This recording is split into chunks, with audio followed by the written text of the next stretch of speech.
Olá, seja muito bem-vindo. Eu sou o Luiz, sou um homem branco, estou vestindo uma camisa listrada azul marinho, estou numa sala com um fundo branco também. Nós somos do PROEP, o Projeto de Extensão em Educação Política da Unicamp. Se você não conhece a gente, dê uma olhada em nossas redes porque temos bastante material falando sobre política. Nessa série especial de vídeos, iremos abordar diversos aspectos da política brasileira que se relacionam com as eleições. Afinal, este ano é de eleição e precisamos nos atentar para exercer o nosso papel como cidadão. Nessa entrevista, convidamos o doutor em Ciência Política, Vitor Vasques, para conversar com a gente. Ele é mestre e doutor em Ciência Política pela Unicamp. Durante o doutorado, fez um período sanduíche na Universidade de Califórnia, San Diego. Atualmente é professor substituto no curso de graduação em Ciência Política da Universidade Federal do Piauí. Também é pesquisador no Centro Brasileiro de Análise e Planejamento, SEBRAP, e é especialista nos estudos legislativos, na relação executivo-legislativo, eleições, partidos políticos e política local. Muito obrigado, Vitor, por ter aceitado conversar com a gente. Bom dia, eu que agradeço pelo convite, né? Eu sou o Vitor, eu sou um homem branco, eu estou usando máscara, eu estou vestido com uma camisa listrada, com listras cinza, que são mais grossas, e listras mais finas vermelhas e azul claro. E nesse vídeo de hoje a gente vai conversar sobre o Legislativo, suas funções e sua atuação na política brasileira.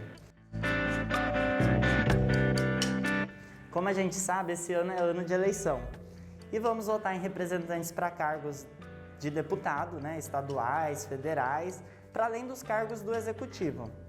Queria começar perguntando por que é importante a gente escolher bem quem votar para os cargos do Legislativo? Bom, primeiro, é uma pergunta bastante pertinente, porque a gente associa muito a eleição ao cargo do Executivo, principalmente cargo de governador, cargo de presidente da República. E ao fazer essa associação direta entre eleição e cargo do Executivo, a gente esquece, do poder legislativo. E o poder legislativo é o poder que vai legislar, então ele vai produzir legislação, mas ele vai também analisar propostas legislativas que vêm do Executivo. Para além disso, é o poder legislativo que tem o papel de fiscalizar o Executivo e é o poder legislativo que atua diretamente nesse processo de produção legal no interior das casas, sejam elas Assembleia Legislativa, seja ela Câmara dos Deputados, seja ela Senado Federal. Então é nesse sentido, e a gente não pode esquecer, não pode perder de vista que esse poder legislativo também, ele é o representante maior do povo, É por isso que ele é plural, é por isso que existe uma tentativa, um esforço para que ele represente o máximo possível a população daquele lugar, daquele país. Então, é fundamental a gente ter em mente que, ainda que os cargos executivos sejam os mais proeminentes, sejam os mais lembrados durante as eleições, os membros do Poder Legislativo, eles atuam ativamente do processo de produção de leis, eles atuam ativamente da política institucional no país. E tem diferença entre o Legislativo Federal, Municipal? Tem diferença, tem diferença, agora isso não quer dizer que a gente não precisa se importar com os legislativos menores. Uma diferença diz respeito à própria autonomia que cada município tem e a autonomia que o âmbito da União ou o âmbito do Estado tem para a produção de leis. Quer dizer, a União vai ter uma autonomia de produção de leis sobre determinados assuntos, e essa autonomia ela vai ser mais reduzida em relação ao Estado e em relação aos municípios também.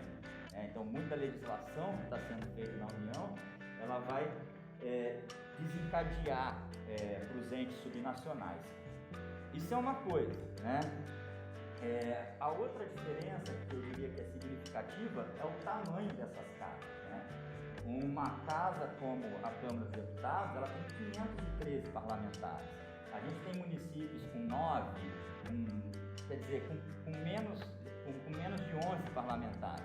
Então, a coordenação do trabalho no âmbito federal é uma coordenação muito mais difícil, né? Quanto maior o tamanho do grupo, mais difícil vai ser esse trabalho de coordenação.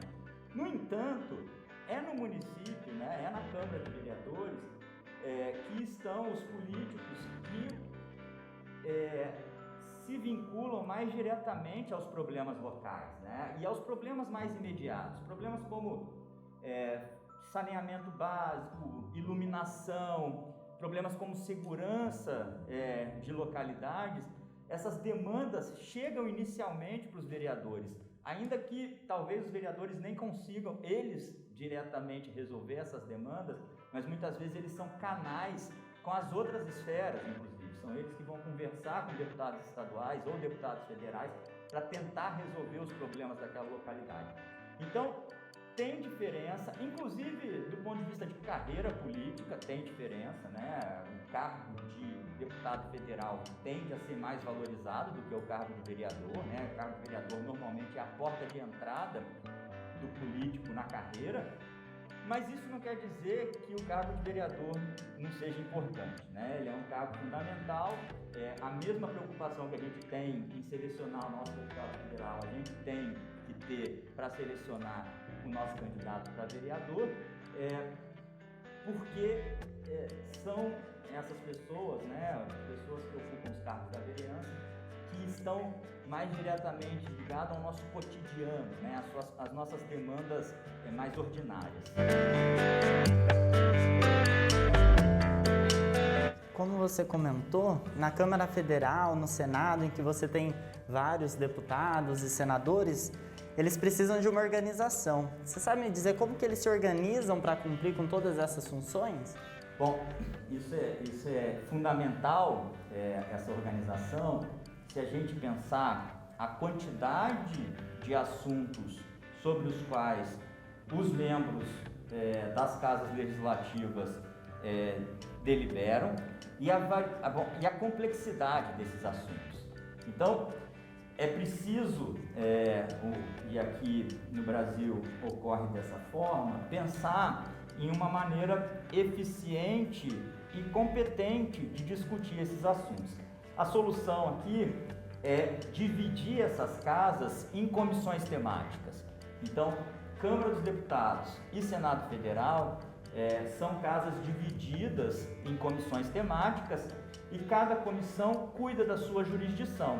Então, por exemplo, se tiver uma matéria sobre esporte sendo discutido no interior da Câmara dos Deputados, essa matéria passará pelo crivo da Comissão de Esporte. É claro que tem comissões que têm uma centralidade maior, né? A Comissão de Constituição e Justiça e Cidadania e a Comissão de Finanças e Tributação, elas têm uma centralidade maior na Câmara dos Deputados, porque praticamente toda a matéria passa por elas, né? Não necessariamente para discutir o mérito da matéria, mas para discutir a constitucionalidade, no caso da CCJ, e a adequação financeira, no caso da CFT.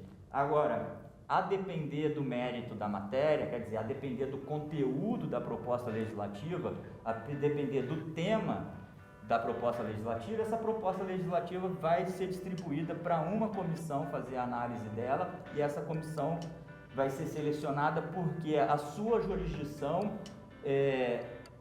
se relaciona ao tema dessa matéria. Então é assim que Câmara Federal e Senado Federal se organizam, através de sistemas de comissões.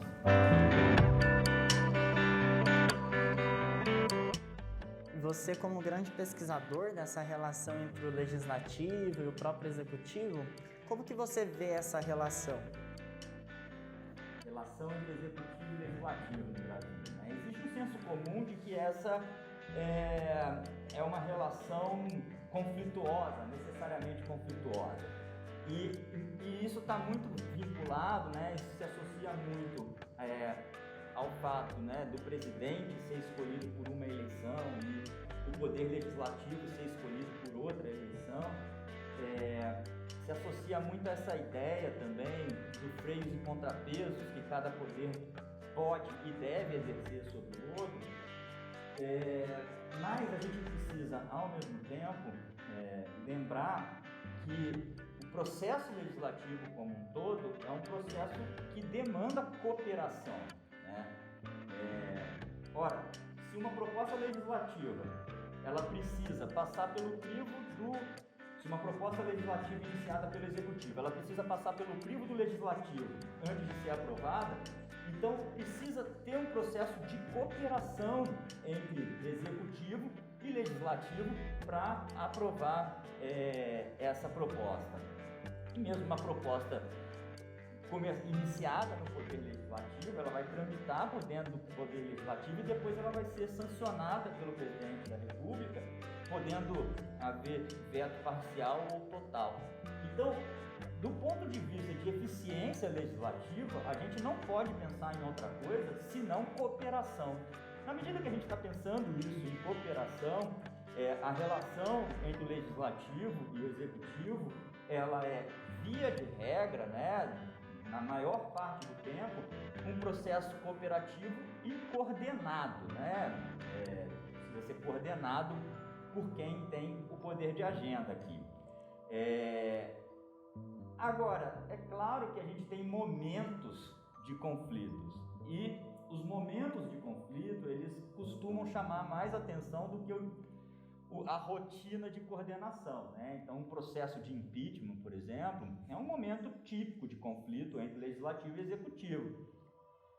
Agora, isso são eventos mais raros do que o cotidiano de produção legislativa, né? Então, a normalidade, né, a regra aqui, ela e só pode ser por um processo de coordenação, um processo cooperativo, porque senão você vai ter uma paralisia aqui, você não tem o processo legislativo ocorrendo de fato. E teria mais alguma coisa que você gostaria de falar? Algum conselho para quem deseja saber mais sobre o assunto, dar aquela pesquisada? Eu primeiro queria agradecer o convite de vocês e parabenizar pela proposta, né? Eu acho esse esforço de levar as pesquisas acadêmicas, de levar a universidade para a população como um todo, né? Esse esforço de extensão universitária, principalmente num tema de política, de educação política, é um esforço fundamental, ele é cumprir uma função fundamental da universidade, né? Então, eu parabenizo demais, assim, e principalmente com a qualidade que isso tem sido feito por vocês. Em relação a quem quer estudar, quem quer saber mais sobre poder legislativo ou relação entre executivo e legislativo, eu acho que tem duas coisas, né? Se é uma pessoa que quer saber isso como curioso, né, como curiosa, melhor dizendo, se essa pessoa é uma curiosa que quer entender política, aí eu acho que a ideia é acompanhar noticiário, conversar com as pessoas, né, conversar com seus pares sobre esse tema, ler notícias de jornal, se possível, optar por notícias escritas por análises feitas por especialistas, mas se informar nesse âmbito mesmo da opinião pública. Eu acho que é bastante suficiente e é uma boa porta de entrada. Agora, se a pessoa já deseja um estudo mais acadêmico, do ponto de vista de pesquisa, mais vinculado à ideia da universidade mesmo, aí, enfim, procurar uma universidade, né, cursos de ciência política e se aprofundando, né? Aí não tem segredo, é o bom e velho estudo, é a boa e velha sentar, ler e escrever que vai resolver, né? E claro, grupo de pesquisa, o diálogo com pares é sempre fundamental, mas sempre exige muito estudo, assim como em todas as áreas, né? Então eu acho que eu daria essas duas sugestões aí, a depender do objetivo da pessoa. Vitor, muito obrigado pela entrevista. Eu acho que vai ser de fundamental contribuição para nos ajudar a entender um pouco mais da política brasileira, como ela funciona e quero agradecer também você que conseguiu acompanhar até aqui. Fiquem ligados na nossa série de entrevistas sobre as eleições. No próximo vídeo a gente vai conversar sobre o papel do Executivo na política brasileira. Até mais!